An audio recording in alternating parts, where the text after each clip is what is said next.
Moving to our top story today, joining me now for a special roundtable discussion and reaction to John Steenhuisen buying out his Democratic Alliance leaders, our investigations editor, Pieter from our Randburg studios, as well as Cape Town-based journalist Velani Ludidi here in the mother city.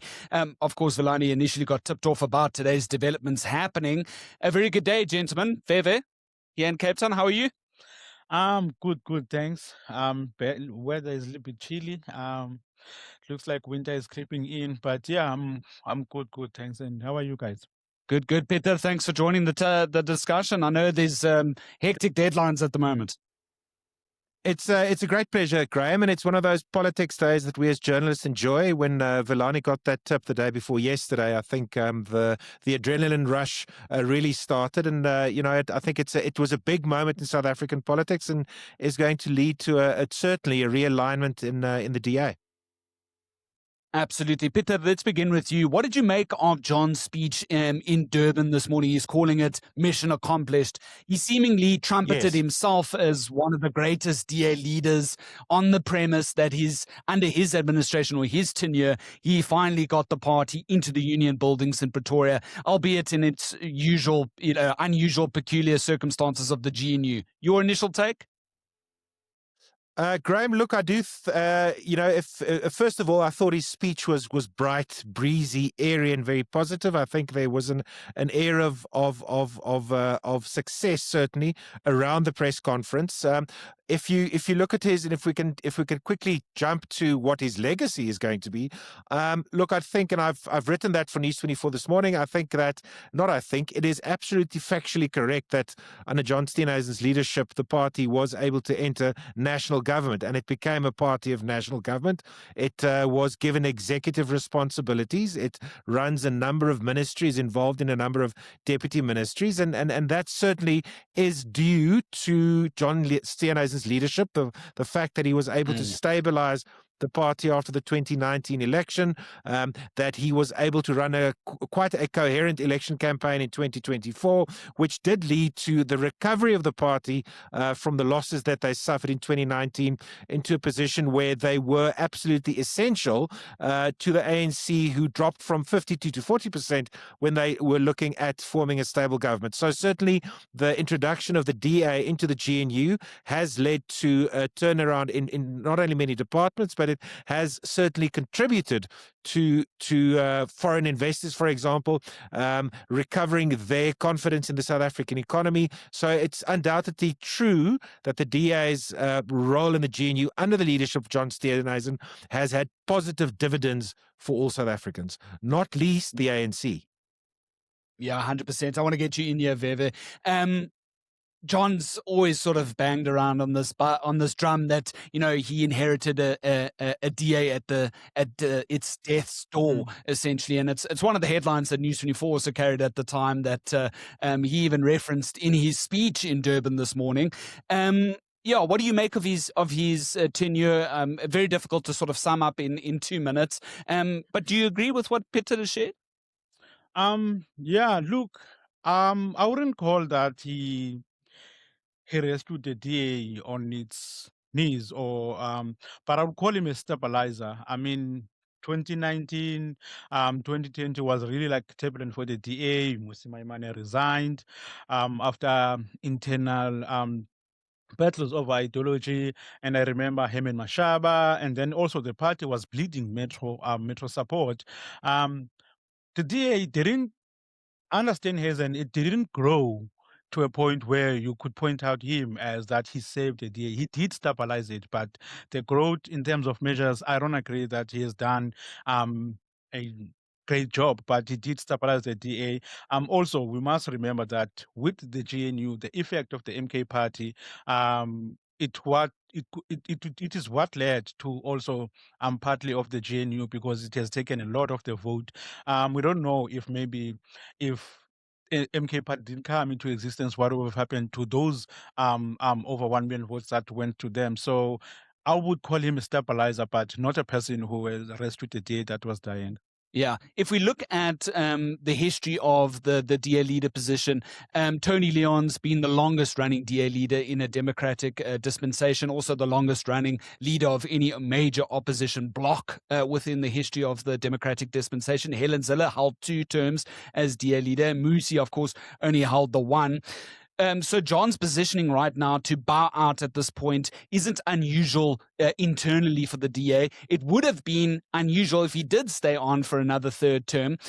But clearly the internal infighting with Deon George, Pieter, we've of course got John wearing this very important critical hat as agriculture minister and taking on the foot and mouth outbreak. What do you make of all the negative headlines that have been swirling around John up until this point? Do you think that has been a major proponent for him to say, look, maybe I should just bow out? Graham, look, the reasons for John's decision, Steenhuisen's decision to not contest the DA's leadership and effectively to resign, like you say, are complex. It was a number of factors that were brought to bear at exactly the same time. I would argue that yes, the Deon George affair around party finances and certainly his personal finances was a catalyst which forced people to start questioning whether or not Steenhuisen can lead the party beyond this year and into the next general election and into the municipal election for that matter. But more importantly, there is a growing feeling in the party that the DA needs to take in a more muscular and a stronger and a more harder pose and posture in national cabinet, excuse me, and in the GNU. For example, there is a strong feeling that John Steenhuisen, as leader of the DA in the GNU, should have come out much stronger around issues, for example, black economic empowerment, which is a policy issue for the DA. That he should have been much stronger and stricter in pushing back, for example, around legislation like the Basic Education Laws Amendment Bill. So there is an increasing feeling that, yes, the DA should be part of the GNU, but they should have a much stiffer spine in resisting the ANC and, in fact, challenging the ANC.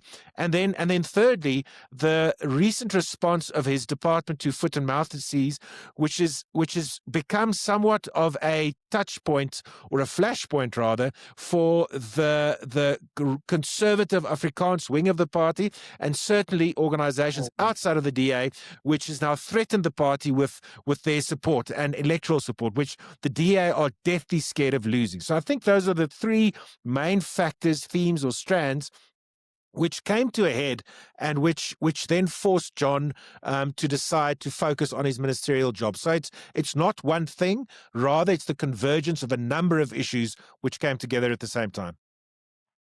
Yes, and of course, Pieter so excellently surmised there. Of course, it's that right wing, so to speak, in inverted commas, element of the vote that the DA has been sort of using as its cushion on the bed as to try and boost its electoral support. Of course, in the past, we've seen the Freedom Front Plus as a party eating into those DA white voter constituency.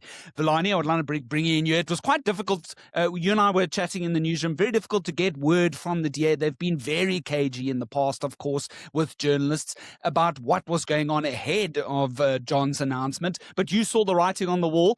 How was it like trying to get comment from the mayor? I know that you went to a media engagement with the mayor earlier in last week, but he wasn't willing to give much, right?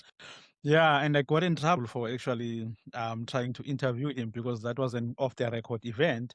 But I mean, this is a big story, so I had to try my luck and ask him. So I got my sources said it's happening. John won't be seeking a re-election. So which is making way for Jordan to actually put his hand up and contest for the leadership position. So I mean the adrenaline when I got that, and also this is someone who has never misled me, and I was like, no, let me speak with the politics team and say this is what I have, and also try to speak with other DA senior members who didn't want to give me a definite yes, but said no, there have been discussions. But I think the last person who said that, look, the delegation met at the mayor's house at his Edgemead home on Sunday, and they were there to discuss final details of the deal. As we have come to know that what John wants is to keep his ministerial position and continue. But there are questions now if Jordan does become a mayor and he does become a DA leader who becomes then the political leader in parliament for the DA, and who's like, how many hats is he going to wear? And so also now in Cape Town, the discussions about who then also replaces the mayor. So it was quite, for me, it was exciting and actually break the story and get it right, because I mean, when you get it wrong, you get in trouble. Yeah, absolutely. You don't want Pieter shouting over the phone if you do get it wrong. Pieter, how would it, we've been hearing this for the longest time. Jordan Hill-Lewis is the potential front runner to be the new DA leader. Then he said, hey, I wouldn't run against John if John would stand for re-election. Now we've got this huge about turn. Could you see Jordan in that role? I would see him sort of as potentially a DA parliamentary leader and a DA federal leader at the same time. But then, of course, who gets his position as Cape Town mayor, the DA's legislative sort of stronghold? Your views at this time? I mean, it's all speculation, right? Graham, there are so many permutations. I remember very well when I was in Parliament on the press gallery when Tony Leon resigned his position as leader of the DA. There was an interregnum where you had Sandra Botha, who was parliamentary leader. Helen Zille was then Premier of the Western Cape, but she was also party leader, attending caucuses. There was an argument that no, the national leader should be in Parliament, sitting across from the president as the leader of the opposition, sitting across from Jacob Zuma at that time. Obviously, the situation is a little bit different because the DA is not the official opposition anymore because they're part of governments. They are a party of government. The official opposition is the MK party, which is quite astonishing when you say those words out loud. Be that as it may, it will be a challenge. Jordan Hill-Lewis will have to decide what position he's going to take up. Does he want to go into cabinet? Does he want to remain in his position as executive mayor of Cape Town?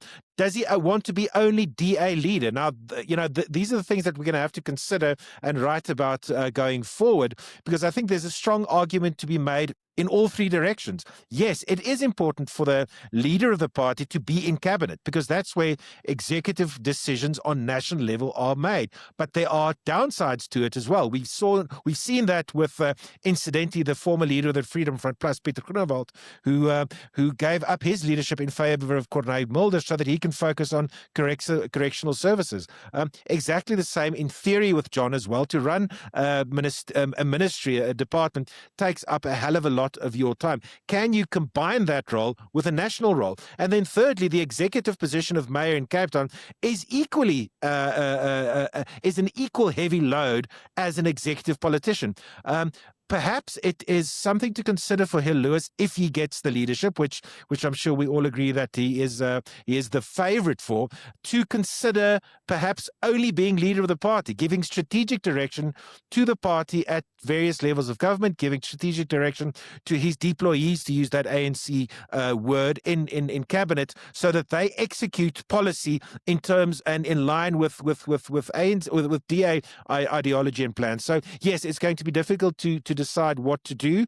But the most important thing at this point is to consider and discuss, I suppose, what a Hill-Lewis leadership of the DA might look like. And of course, Graham and Velani, like you know, the DA's Congress only comes around on the 11th and the 12th of April. So there's still a couple of months left, and who knows, maybe Celia Brink or Solly Malatsi might challenge him.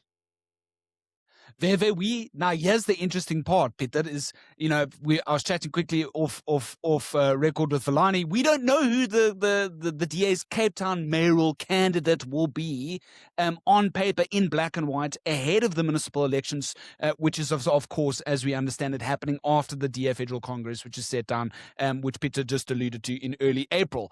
So then that leaves it wide open. Is it a J.P. Smith? Is it a Tertius Summers that leads the DA as the provincial leader here of their ultimate stronghold, which is the Western Cape?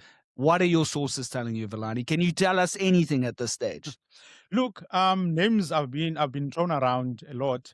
Also, I mean, obviously, JP Smith is also on the head, but I don't see him becoming mayor of Cape Town. I do believe that his name might be thrown around, but he would support someone like a Zantia Limbeck to actually become mayoral candidate.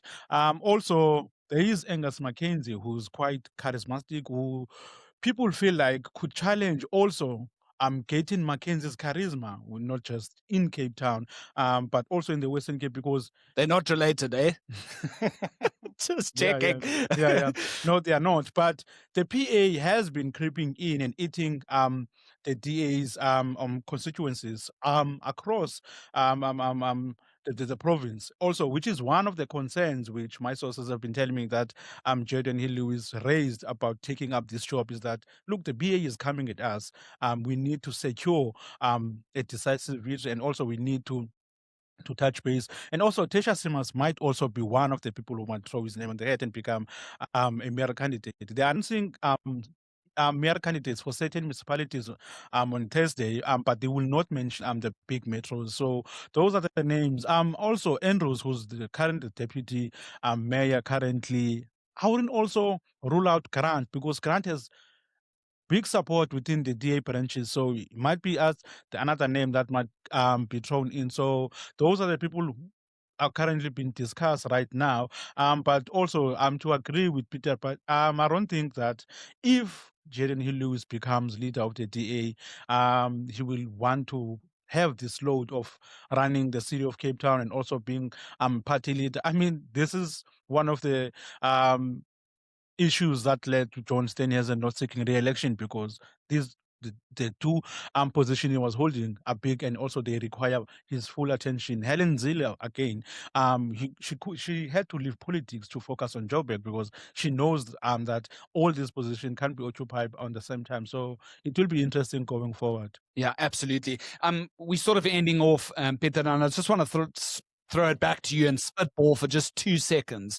Say, for Yeah. example, Jordan Hill Lewis then becomes, DA leader, and say, for example, the analysis thing from thinkers like Daniel Silk, which is a strong DA political analyst. He always sort of looks at the party quite critically, and he makes the argument that in future the DA leader should not hold the GNU executive role. But I always think of it like this: if you don't go outside and smoke with your colleagues, you miss out on the gossip. And if the DA doesn't have someone senior within those cabinet discussions, they're sort of like left out in the cold.